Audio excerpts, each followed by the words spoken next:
नमस्कार प्रिय विद्यार्थियों, आप सभी का मेरे YouTube channel Renua study point में स्वागत है। आज के इस वीडियो में कक्षा 10 के गणित विषय की प्रश्नावली 2.2 में अभाज्य गुणनखंड करना सीखेंगे। तो चलिए चलते हैं प्रश्नावली 2.2 पे। प्रश्न संख्या पहली है कि निम्नलिखित संख्याओं को अभाज्य गुणनखंड के रूप में व्यक्त कीजिए। पहला है 468 का अभाज्य गुणनखंड करना है। तो देखिए, इनको करने से पहले संख्या पद्धति के नाम से 2 वीडियो इसी YouTube चैनल के अंदर आपको मिल जाएंगे। तो एक बार उनको आप गौर से देख लीजिए, उसके बाद ये अच्छी तरह से आपको समझ में आ जाएंगे। तो 468 का अभाज्य गुणनखंड कैसे किया जाता है, इसमें एक बात का ध्यान रखना है आपको कि जितने भी अपने भाग देंगे वो सभी अभाज्य संख्याओं से ही दिए जाते हैं। अभाज्य संख्याएं क्या होती है कि किसी भी संख्या में या तो 1 का भाग जाए या फिर उस समय उस संख्या का भाग जाए। उसके अलावा अगर वह संख्या किसी भी संख्या से विभाजित नहीं हो रही तो वो अभाज्य संख्या होती है। तो यहाँ अपने को जो भाग देना है वो सिर्फ अभाज्य संख्याओं से ही देना है, जैसे 2, 3, 5, 7, 11, 13, 17, इस तरह से जो अभाज्य संख्याएं हैं सिर्फ उन्हीं का अपने भाग देंगे। तो यहाँ देखिए, सबसे पहले जो भाग देंगे वो वाचकता के नियम आपको पता होना चाहिए। इसीलिए मैंने कहा कि जो संख्या पद्धति के दोनों वीडियो है वो आप अच्छी तरह से देख लीजिए। तो पहले भाग देंगे इसमें 2 का भाग, कि सबसे पहले 2 से शुरू करेंगे क्योंकि 2 का भाग इसमें पूरा पूरा जा रहा है। तो 2 का भाग देंगे, 2 दूना 4, 2 तिये 6 और 2 चौके 8, भाग पूरा पूरा चला गया। फिर इसी प्रकार ये क्रम बार बार दोहराते रहेंगे जब तक कि अंत में 1 नहीं आ जाए।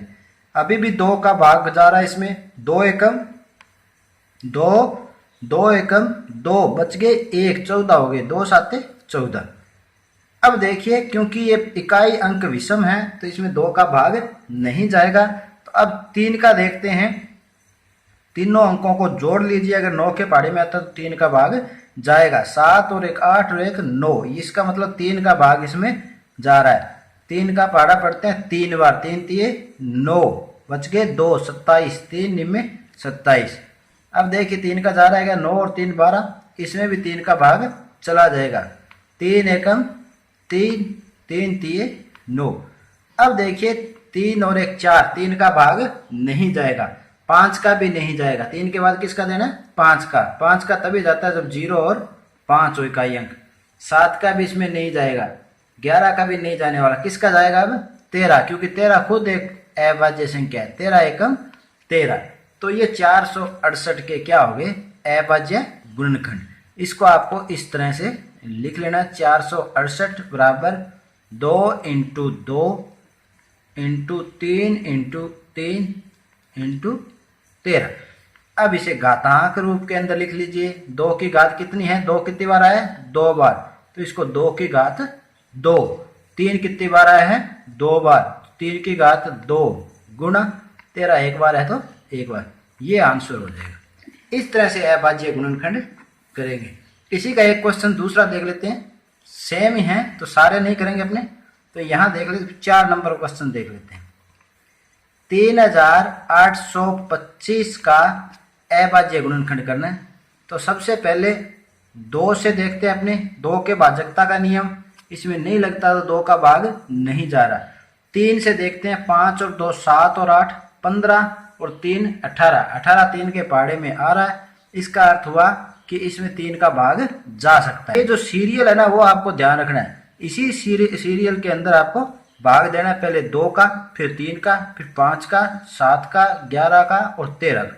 तो यहाँ 3 का भाग देते, 3 एकम 3, दूसरी बार भी 3 एकम 3, 3 दूना 6, बच गए 2 22, 3 साते 21, 1 बच गए 15, 3 5 15। ये 3 का भाग चला गया। अब देखिए इसमें 3 का जाता है क्या? 2 और 1 3 और 7 10 5 15, 3 का भाग फिर जाएगा। 3 का पहाड़ा पड़ा, 3 का पहाड़ा 4 बार पढ़ेंगे तो यहाँ 4 लिखेंगे, 3 दूना 6, 1 बच गए, 3 5 15। फिर इसको देखते हैं कि 3 का जा रहा है क्या? 5 और 2 7 और 4 11। अब इसमें 3 का भाग नहीं जा रहा। 3 के बाद की जो अभाज्य संख्या है वो है 5। 5 इकाई अंक है। 5 का किस में जाता है? जिसमें इकाई अंक 5 या 0 हो। तो इसमें 5 का भाग अपने जा रहा है। 5 8 40, 2 बच गए, 5 5 25। फिर यहाँ से 5 का भाग देते हैं। 5 एकम 5, 3 बच गए, 5 7 35। अब देखिए आप कि 5 के बाद ये 17 है जो खुद अभाज्य संख्या है। तो अभाज्य संख्या में सिर्फ अभाज्य संख्या का ही भाग जाता है। तो यहाँ आप किसका भाग देंगे? 17 का। 17 एकम 17। जहाँ पर 1 आ जाए तो अपना अभाज्य गुणनखंड पूरा हो जाता है। तो आप अपने इसको ऐसे लिख सकते हैं कि 3825 के अभाज्य गुणनखंड क्या हो जाएंगे? 3 इंटू 3 इंटू 5 इंटू 5 इंटू 17। या इसको ऐसे लिख सकते हो 3 की घात 2 गुणा 5 की घात 2 गुणा 17। ये आंसर हो जाएगा। शेष जो इसके भाग है 2 3 और 5, ये आप समय हल कीजिए। इससे आपका अभ्यास हो जाएगा और ये प्रश्न आपको अच्छी तरह से समझ आ जाएंगे। चलिए प्रश्न संख्या 2 पे।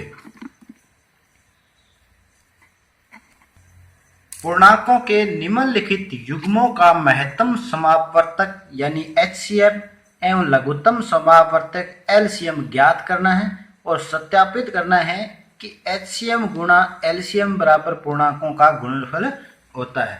HCM हाईएस्ट कॉमन फैक्टर और LCM लीस्ट कॉमन मल्टीपल। तो यहाँ पर जो HCM है उसको महत्तम समापवर्तक भी कहते हैं। इसका अर्थ यह हुआ कि जो उसमें से सबसे ज्यादा जो कॉमन है वो संख्याएं होगी, वही उसका में से होगा। तो चलिए इनमें से कोई भी एक संख्या युग्म लेते हैं, अपने 2 नंबर हल करते हैं। 1 और 3 आप अभ्यास कार्य के रूप में आप समय करेंगे। तो यहाँ देखिए 336 और 54 का सबसे पहले क्या करेंगे? अभाज्य गुणनखंड करेंगे। उसके बाद उससे में से और ले से निकालते हैं। तो सबसे पहले 336 का अभाज्य गुणनखंड करते हैं। अभी किया उसी तरह से करेंगे। सबसे पहले 2 का भाग देना है। 2 एकम 2, 2 छिके 12, 1 बच के 2 8 16। फिर 2 का भाग जा रहा है। 2 8 16, 2 चौके 8। फिर 2 का भाग जा रहा है। 2 चौके 8, 2 दूना 4। फिर 2 का भाग जा रहा है। 2 दूना 4, 2 एकम 2। जब तक सम संख्या इकाई अंक में है 2 का भाग जाता रहेगा। यहाँ विषम आ गया, अब 2 का भाग नहीं जाएगा। 2 और 1 3 होते हैं। 3 में 3 का भाग जा सकता है, तो अब 3 का भाग देंगे। 3 7 21। और ये 7 जो खुद क्या है? अभाज्य संख्या है, तो 7 का 7 में जाएगा। 7 एकम 7। इसी तरह से 54 का अभाज्य गुणनखंड करते हैं। सबसे पहले किसका भाग देना है? 2 का। 2 का देंगे। 2 दूना 4, 1 2 7 14। अब विषम संख्या आ गई इकाई अंक, तो 3 का देखते हैं। 7 और 2 9, 3 का भाग जाएगा। 3 9 में 27, 9 में फिर 3 का भाग जाएगा। 3 3 9, 3 में फिर 3 का भाग जाएगा। 3 एकम 3। तो यहाँ देख लीजिए, अपने इन दोनों के गुणनखंड लिख लेते हैं। 336 के गुणनखंड कितने हो गए? 2 गुणा 2 गुणा 2 गुणा 2 गुणा 3 गुणा 7। घात रूप में लिख लीजिए। 1 2 3 4। 2 की घात 4 है, गुणा 3 की घात 1 है और 7 की 7। इसी प्रकार 54 के गुणनखंड क्या है? 2 गुणा 3 गुणा 3 गुणा 3। घात रूप में लिख लीजिए। 2 गुणा 3 की घात कितनी है? 3। ये इनके गुणनफल आ गए। अब अपने को सिद्ध करना है कि HCF गुणा LCM पूर्णांकों का गुणनफल होता है। तो सबसे पहले 336 व 54 का HCF निकालते हैं। 336 व 54 का में से यानी HCF क्या होगा? देखिए, अब इन गुणनखंडों को ध्यान से देखना है कि HCF क्या होता है या महत्तम समापवर्तक क्या होता है। कि ये जो गुणनखंड है 336 की और ये जो 54 के गुणनखंड है, इनमें सबसे बड़ा जो उभयनिष्ठ है, सबसे बड़ा एक जैसा जो अंक है, वही अपने को लेना है और वही उसका में से कहलाता है। यहाँ 2 की घात 4 है, यहाँ 2 की घात 1 ही है। यहाँ 3 की घात 1 है, यहाँ 3 की घात 3 है। तो यहाँ देखिए इन दोनों में कॉमन क्या है, 2 में से सिर्फ 2, तो एक तो ये आ गया 2 गुना 3 में कॉमन क्या है, 3 की घात 3 है और इधर 3 की घात 1 है, तो छोटे वाली घात ही लेनी है इसके अंदर। तो यहाँ पे 3 की घात 1, तो इसका मैस है कितना हो गया 6। इसी प्रकार इनका लैस है देखते हैं, 336 व 54 का लैस है लघुत्तम समापवर्त्य या लिस्ट एलसीएम भी बोलते हैं, लिस्ट कॉमन मल्टीपल। तो इसमें इसका उल्टा देखते हैं कि इन दोनों में से प्रत्येक गुणनखंड या प्रत्येक जो अभाज्य संख्या है वो इसके अंदर आनी चाहिए। तो यहाँ देखिए 2 की घात 4 गुणा 2 की घात 4 है और यहाँ 2 की घात 1 है, तो इन दोनों में हाईएस्ट क्या है 2 की घात 4, तो ले लेंगे 2 की घात 4 गुना 3 की घात, देखिए यहाँ 1 और यहाँ 3 है, तो क्या लेंगे 3 की घात 3 हाईएस्ट लेंगे, इसमें सबसे ज़्यादा लेंगे। और 7 की घात यहाँ है यहाँ नहीं है, तो क्या लेंगे गुना 7। हल कर लीजिए, बराबर 2 की घात 4 कितनी हो गई, 2 गुना 2 गुना 2 गुणा 3 गुणा 3 गुणा 3 गुणा 7, 2 दूना 4, 4 दूना 8, 8 दूनी 16 गुणा 3 तिया 9 गुणा 3 7 21, या इसको गुणा कर लीजिए, 9 6 54, 5 9 1 9 और 5 14 गुणा 21। हल कर लीजिए इसको, 21 चौका 84, 21 चौका 84 और 8 84 6 90 2 92 9 21 एकम 21 और 9 30, तो 3024 इसका क्या आ गया लघुत्तम समापवर्त्य है। अब अपने को सत्यापित करना है, तो सत्यापित कैसे करेंगे, सत्यापित देखिए सत्यापित क्या करना है कि HCF गुणा LCM बराबर पूर्णांकों का गुणनफल, पूर्णांकों का क्या है गुणनफल, इनको गुणा करना है। तो HCF है अपने पास 6 गुणा या LCM कितना है 3024 बराबर पूर्णांक कितने हैं 336 गुणा 54। हल कर लीजिए इनको, 6 को गुणा करेंगे 6 चौके 24, 2 6 दूनी 12 और 2 14, 6 तिया 18। इधर इनको गुणा कर लेते हैं, इसके लिए रफ कार्य यूज करते हैं।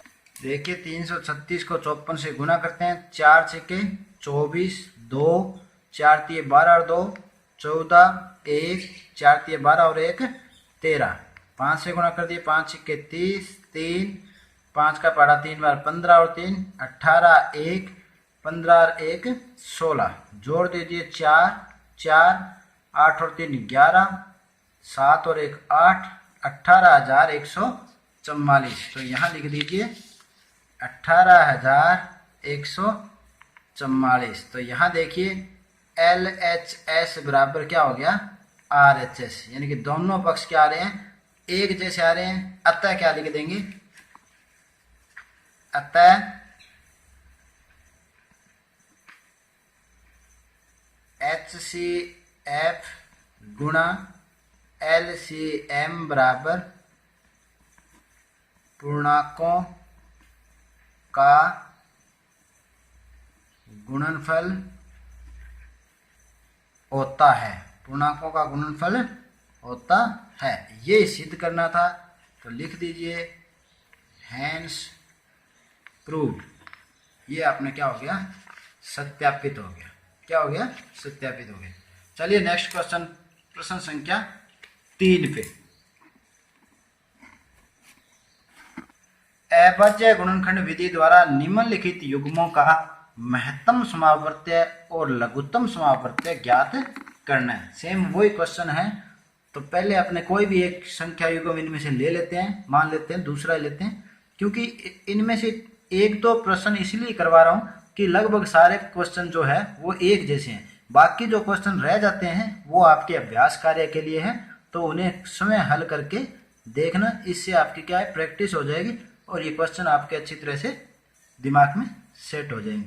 तो चलिए दूसरा देखते हैं। 24 प्रश्न संख्या 2 का हल करते हैं। 15 इन सभी के अभाज्य गुणनखंड करेंगे 36 और अभाज्य गुणनखंड करने के बाद क्या करना है, इनका लैस है और मैस है निकालते हैं। तो चलिए फटाफट इसका अभाज्य गुणनखंड करते हैं। 2 एकम 2, 2 दूना 4। तो यहाँ देखिए फिर 2 का भाग जा रहा है, 2 छक्के 12, फिर 2 का भाग जा रहा है, 2 तिये 6। अब 2 का नहीं जाएगा, किसका जा रहा है 3 का, 3 एकम 3। तो इस तरह से ये गुणनखंड हुआ। आगे देखते हैं 15 का देखते हैं। इसमें 2 का भाग नहीं जाएगा, किसका जाएगा 3 का, 3 5 15, 5 का जा रहा है, 5 एकम 5। यहाँ देखिए 2 का भाग जा रहा है, 18 दूना कितना होते हैं 36, फिर 2 से दिया 2 में 18। अब 2 का नहीं जाएगा, 3 एकम 3, 3 तिया 9 और 3 का पढ़ा 1 बार पढ़ा 1। तो अब इनके गुणनखंड लिखते हैं। 24 के गुणनखंड है 2 गुणा 2 गुणा 2 गुणा 3, या इसे अपने क्या लिख सकते हैं 2 की घात 3 गुणा 3। इसी तरह 15 के गुणनफल लिख देते हैं 3 गुणा 5, तो इसको घात के रूप में भी 3 गुणा 5 लिखेंगे। 36 के गुणनखंड लिखते हैं 2 गुणा 2 गुणा 3 गुणा 3, घात के रूप में लिख देते हैं 2 की घात 2 गुणा 3 की घात 2। तो अब इनका क्या निकालना है, 24 15 36 का पहले निकालते हैं महत्तम समावर्त्य या HCF। यहाँ देखिए 2 की घात 3 है, यहाँ 2 है ही नहीं और यहाँ 2 की घात 2 है, तो यहाँ 2 तीनों में नहीं है, इसलिए ये लेंगे नहीं, कोई भी नहीं लेंगे, ना 2 की घात 2 लेंगे ना 2 की घात 3 लेंगे। 3 देखिए यहाँ 3 की घात 2 है, यहाँ 3 की घात 1 है और यहाँ 3 की घात 1 है, तो तीनों में कौन है, सिर्फ 3 की घात 1 है तीनों में, तो वही लेंगे, तो 3 आ गया। बाकी 5 इसमें है परंतु इनमें नहीं है। मैस है के लिए क्या होना चाहिए, वो तीनों में या जितने भी अपने पास संख्या युग्म दिया है उनके गुणनखंड में होना चाहिए। तो यहाँ 5 इसमें है परंतु इसमें नहीं है और इसके गुणनखंड में भी नहीं है, तो नहीं लेंगे, तो मैस से आ गया 3। इसी प्रकार 24 15 36 का लघुत्तम समापवर्त्य या शॉर्ट में बोल देते हैं लेस है, या LCM भी बोलते हैं लीस्ट, यानी कि कम से कम। तो यहाँ देखिए इसमें इसका उल्टा होता है, अपोजिट होता है, ध्यान रखना कि इन तीनों में जो सबसे बड़े जो घात है वही लेंगे। तो देखिए 2 की घात 3 है, यहाँ है नहीं और यहाँ 2 की घात 2 है, तो सबसे ज्यादा क्या है 2 की घात 3, तो 2 की घात 3 गुणा 3, देखिए यहाँ 3 की घात 2 है, यहाँ 3 की घात 1 है और यहाँ 3 की घात 1 है, तो यहाँ क्या लेंगे अपने लघुत्तम समावर्त्य 3 की घात 2 गुणा 5 है, तो 5। कहने का अर्थ हुआ कि लघुत्तम समावर्त्य में जितने भी अभाज्य गुणनफल है वो प्रत्येक अभाज्य संख्या इसमें आती है। आगे देखते हैं, देखिए इसको हल कर लेते हैं। बराबर 2 की घात 3 का मतलब 2 गुणा 2 गुणा 2, तो 2 दूना 4 दूना 8। 2 की घात 3 का देखिए 8 गुणा 3 की घात 3 तिया 9 गुणा 5। यहाँ देखिए दो दो संख्याओं का गुणा कर लीजिए, 8 में 72 गुना 5, 72 को 5 से गुणा करेंगे तो 5 दूना 10 हासिल 1, 5 7 35 और 1 36, तो 360 यहाँ इसका क्या आ जाता है लघुत्तम समापवर्त्य आ जाता है। तो इस तरह से आप इनके लघुत्तम समावर्त्य और महत्तम समावर्त्य ज्ञात कर सकते हो। तो उम्मीद करता हूं कि इस वीडियो में समझाए गए प्रश्न आपके अच्छी तरह समझ आए होंगे। आज के लिए इतना ही, मिलते हैं नेक्स्ट वीडियो में इसी के शेष भाग के साथ, तब तक के लिए धन्यवाद।